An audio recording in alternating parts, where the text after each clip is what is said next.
We take off on the bike, and Mark took off like a bat out of hell. I'm like, this dude is feeling it. He was in great shape. He was feeling this race, and he took off. I said, well, damn, I guess I will be catching him, hopefully on the ride. And as I got clipped in and started pedaling down, I see his jersey hit the asphalt. And I'm like, oh God, he's down. He hit the...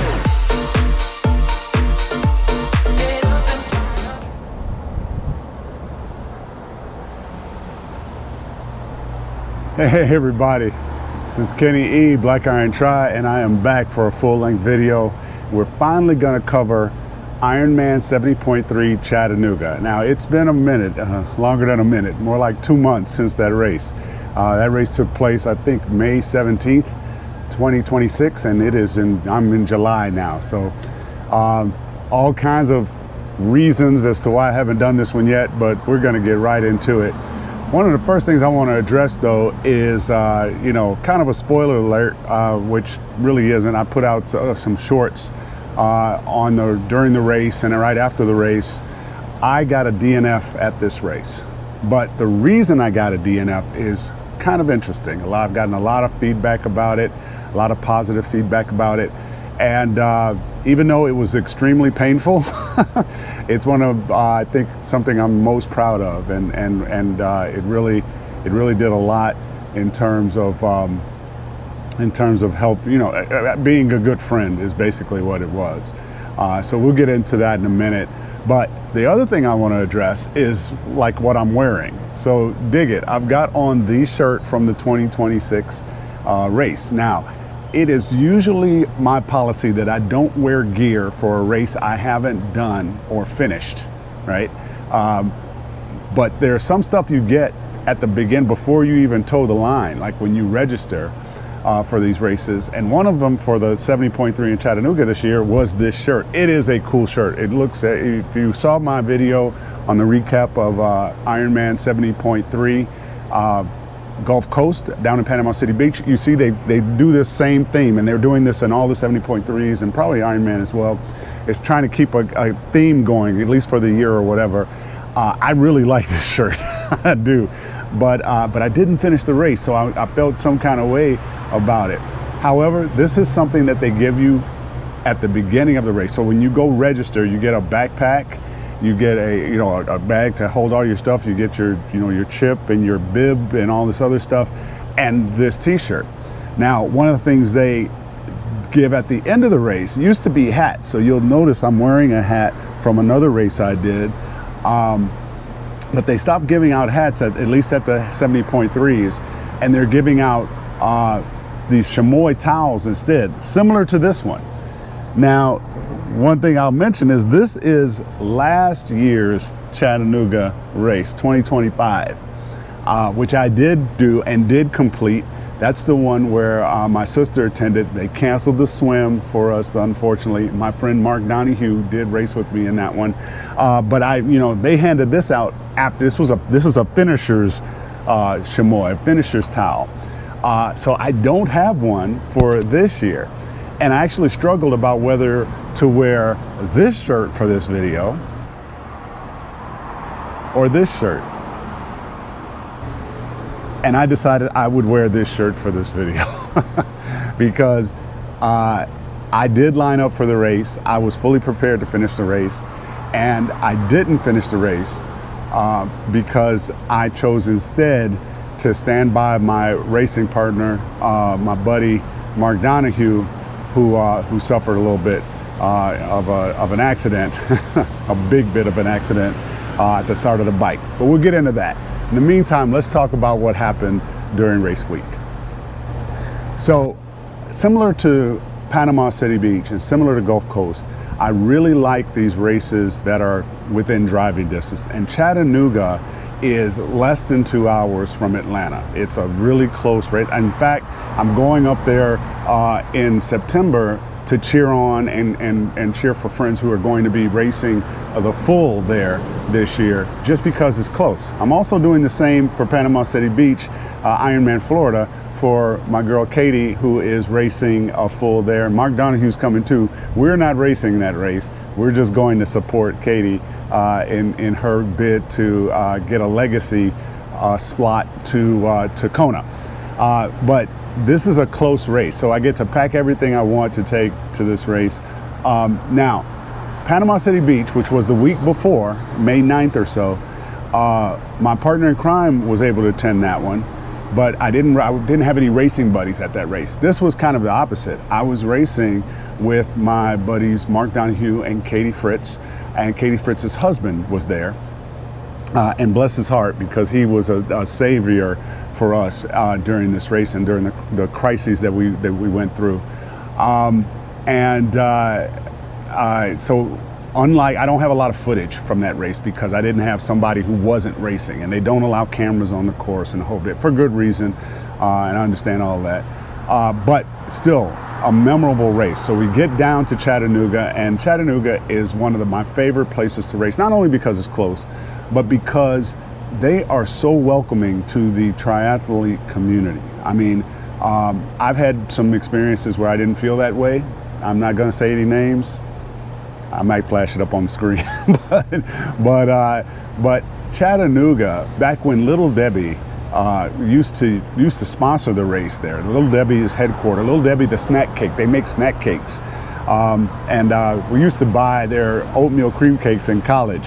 And we called them something different, but it was the 90s, and we could get away with stuff like that. I got news about it. Winky Dinky whole cake. Whole cake. Whole cake. Hoes got to eat too. Right? Right. Hoes got to eat. I hate to lose you, Bobby. But suffice it to say, Little Debbie, man, when you would ride into town, there'd be a billboard up with Little Debbie in a cycling cap, a swim cap, and a running cap. Welcome triathletes to Chattanooga for the race. Now, they don't sponsor it anymore. They know it's all kind of branding and stuff, and people got to make their money. But the people there are still very, very welcoming. It is an incredible place to race.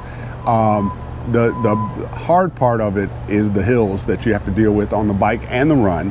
But that's triathlon, that's Ironman, right? So you deal with it. I got there I think on Thursday. The race in Chattanooga is on a Sunday.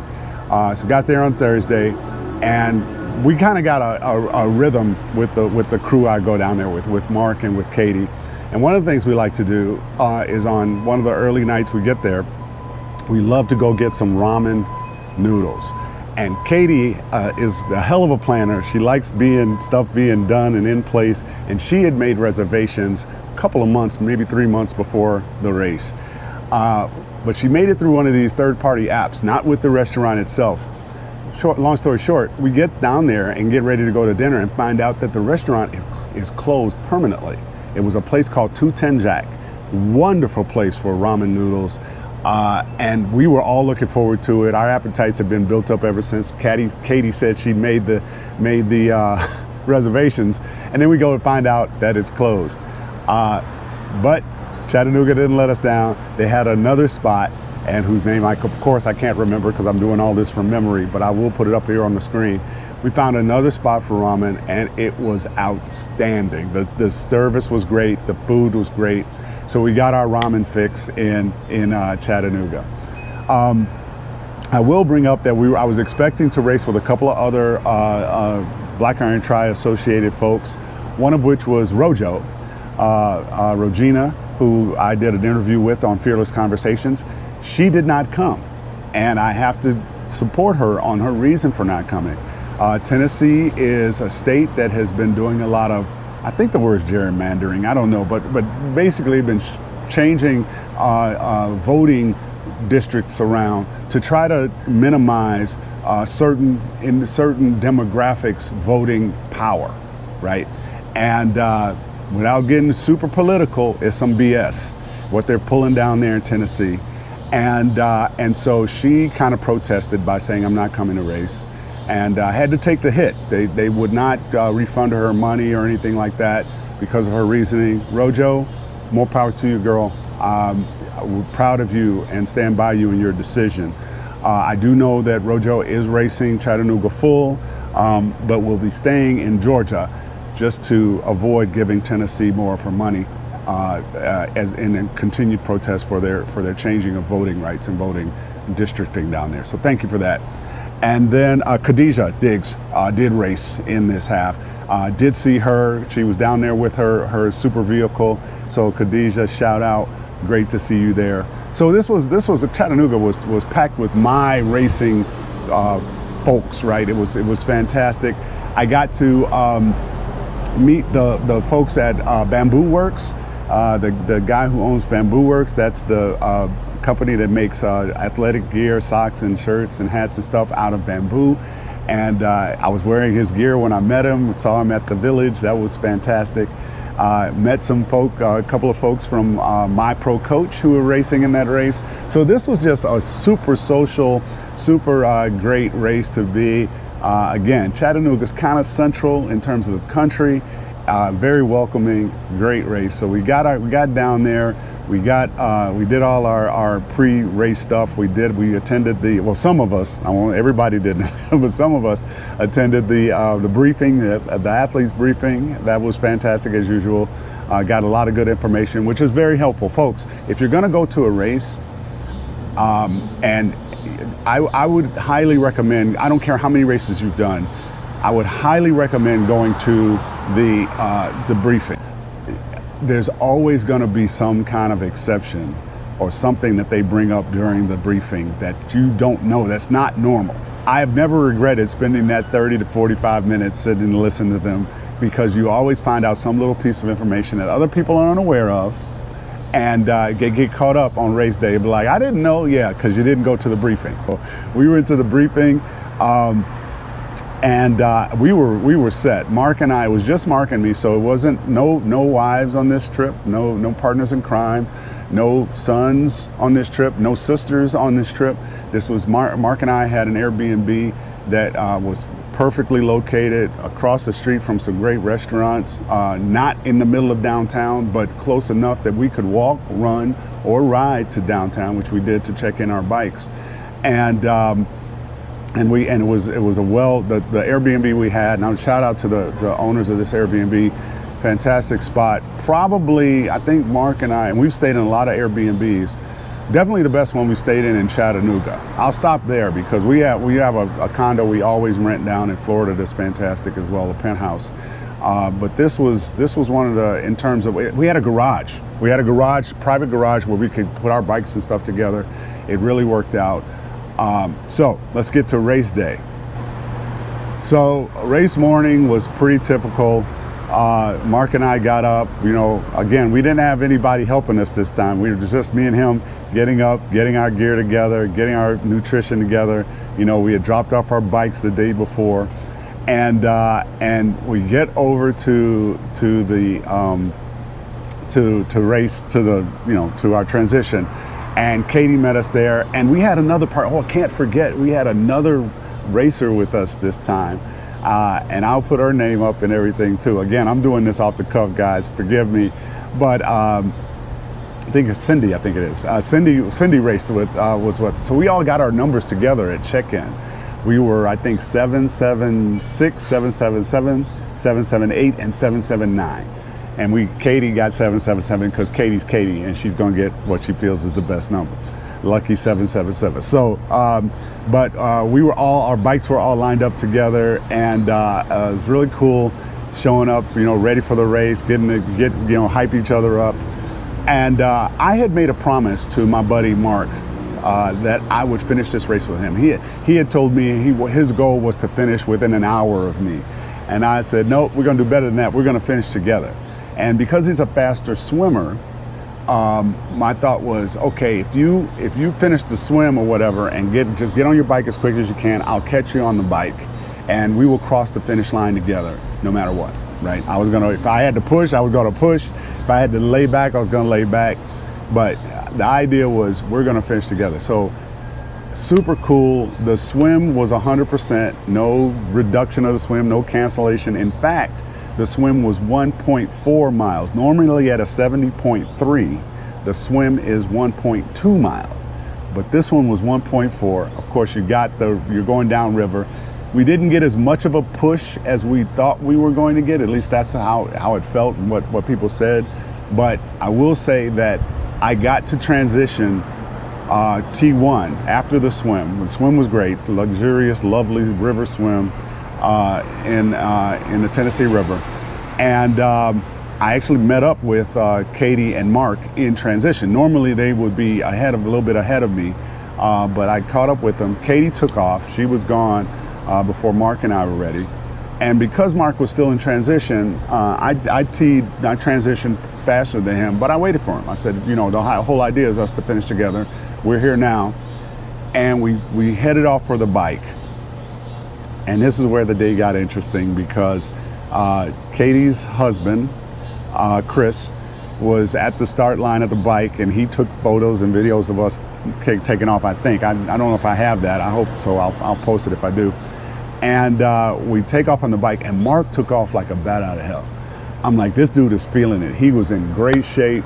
He was feeling this race, and he took off. I said, well, damn, I guess I will be catching him, hopefully on the ride. And as I got clipped in and started pedaling down, I see his jersey hit the asphalt. And I'm like, oh God, he's down. He hit the ground hard. Now, how he did not take out that, we were not 500 yards outside of the start line. How he didn't, excuse me, folks, I don't know what the heck's going on here. How he didn't take other people out, I have no idea. But everyone missed him. As I'm looking at him, I pull my bike over to the side, on the left side, lay it on the grass on that side of the road. And I kind of hold my arm up, man down, man down. He is crawling to the curb and moaning like nothing I'd ever heard before. I did not know, I knew he was hurt, but I heard someone, one of the fans who was over on the side watching the race, I heard someone say, he probably broke some ribs. And I'm like, was it that bad? It was that bad. As I'm approaching him, I put my hand on his shoulder. Are you okay? He's still moaning, making these god-awful noises that I'd never heard out of his voice before, out of his mouth before. I knew this man was in a lot of pain. And his bike was still in the middle of the road. One of the fans, one of the observers, ran and got his bike, pulled it over. Someone came over, a volunteer who had a vehicle. They had a van, but not a medical cart or anything. They had a van, and she came over and said, "Okay, can I help?" You know, it's like, well, yeah, this dude's done. He's out, and folks were like, "Wow, it's really cool of you to stop and help your buddy, but aren't you going to finish your race?" And there was no way in hell I was going anywhere to leave my boy sitting there on the side of the road. I remember pointing at my helmet number and then pointing at his to show that, you know, we had sequential helmet numbers. I said, this is my boy, I'm not going anywhere. And so the lady who came over, the volunteer came over with the van, said, well, I can get you guys off the course, put your bikes in, and then I'll call a medical cart to take him to medical. And I'm like, okay, can you start gathering him? But I need to contact somebody to let them know what's going on. People are looking for us, right? I mean, I know my wife is tracking us on the thing. I know Katie's husband's tracking us, and we just seen him at the start of the bike, right? And so I turned to the crowd who was standing there. I said, can anybody loan me a phone? I swear to the people who were standing, and I know none of them are probably watching this video, but the people who were standing there, bless your hearts, you guys were amazing. I said, can I borrow a phone from somebody? And like 8 people stuck their phone. I was like, oh, this is great. 8 people stuck their phone out. And as I'm dialing my wife's number, hoping that because it's the only number I know by heart these days, who knows anybody's number, I call my wife and I hear somebody say, oh, I hope she picks up. And I look at them, I said, she better pick up. It didn't occur to me, this ain't my phone. It occurred to me later. I'm like, oh, no wonder you said that. It's because it's somebody else's phone number. But my partner in crime did pick up the phone. I told her what happened, and I told her, baby, I'm gonna take the DNF because I can't leave Mark. I can't leave Mark here. And I said, if you got Chris's number, or he might have Katie's phone, could you call? Turns out she did have Chris's number. I've raced with these guys enough that everybody has everybody's number. And she called Chris. Chris beat me to the medical tent. After she called Chris, I gathered all my stuff and got in the van with Mark and waited for the medical cart to come. They picked him up and carted him over to medical. And I re-racked our bikes. Side note, if you are a DNF in a race, they come out and put swim caps over your bike seats so that who's ever keeping record can note that you're DNF and upload it to the app so everybody knows you're out of the race. Interesting, did not know that. But I re-racked the bikes, and then I walked over to the medical tent where Chris, Katie's husband, was already waiting. He's like, dude, I just saw you guys. What the hell are you doing in the medical tent? And Mark was getting treated. After some logistics issues we had with getting Chris our tickets that allow him to get our bikes out of transition while we go to the hospital. We got through those. I won't get into the details of that and make this video too long, but I drove Mark to the hospital and to the emergency room. And thank you to the doctors and nurses there. They took great care of him. By the time I parked the car after dropping him off, he was already inside with the doctors. I didn't see him for 4 hours, so I sat down in the emergency room where it was quite the show. It had nothing to do with the triathlon, but the emergency room at this hospital was a show. I was very thankful to be able to go in and see Mark.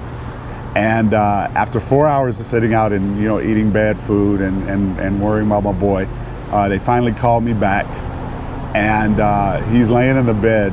He's got wires and stuff hanging off of him, and I'm asking the doctor, can he fly? Because he did. He ended up, he broke 2 ribs and had an ugly contusion on his leg, which I'll show here. I have his permission to show this to you guys. Yeah. Now before I show it, if you are queasy with seeing some really bad injury stuff, you might want to turn away for a minute or whatever. But I'm going to put this up now. For those of you who can stand to see it, you'll understand. He had a really bad contusion on his hip, and his ribs hurt so bad he didn't even feel his contusion, but his body felt it. And I've never seen so many different colors of rainbow on an injury in my life. And as I'm asking if the guy can get on a plane, because with a rib injury, if you puncture a lung, you can't get on a plane because the pressure changes, your body can't deal with that. I don't know the details, I just know that if you puncture a lung, you aren't getting on a plane. They said, nope, broke in place. They didn't even put bandages on him. They said the bones will heal because they broke in place and stayed in place. He just needs to take it easy, because every cough, every time he laughs, every time he passes gas, is gonna feel like somebody's hitting him in the chest with a sledgehammer. And he agreed with that. He said that assessment was accurate. This guy asked the doctor, when can I start working out again? I'm like, and by the way, how's my bike? I'm like, it's so typical of a true athlete. Here you are with 2 broken ribs, a bad contusion. You're 70 years old, and all you can figure is, when can I start CrossFit again? That's my boy. That's why I love him. That's why I race with him. So anyway, we got to leave the hospital. We get back to the Airbnb, get him settled in. We get some vittles, get some food. The next day he's feeling a little better, but he's getting on an airplane. The next day he was flying out.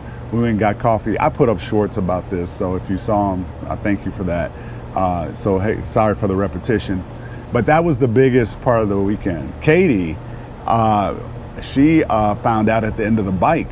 She met her husband, and her husband, I'm like, oh God, I hope he doesn't tell her, because she'll want to quit. She'll want to stop. And he knows his wife better than anybody. He knew that would happen, so he just prepped himself. Mark's hurt. He's out of the race. Kenny took a DNF. They're at the hospital. And she's like, I gotta go. He's like, there's nothing you can do. Get your ass out there, finish this race. So she did that. Bless her heart. Katie got the finish, as did Cindy. And they got their nice chamois flags and their medals and the whole bit. But Katie her heart is always in the right place. Katie, bless your heart. Love you to death. And Chris, bless your heart. And Cindy, bless your, oh, sorry folks. This is part of the danger of recording outside. I was waiting for the golden hour lighting. Yeah, so bless everybody's heart for all that you did. Cindy, great racing with you, great hanging out with you after the race. Thanks for being there. Thanks for being so supportive of my friends and of me during this race. It was really cool practicing with you. We got a pre-swim the day before the race in the river, swimming against the current, which we were actually able to move. We've been in this river sometimes in practice where the current was so strong that you couldn't actually move forward, just swam in place.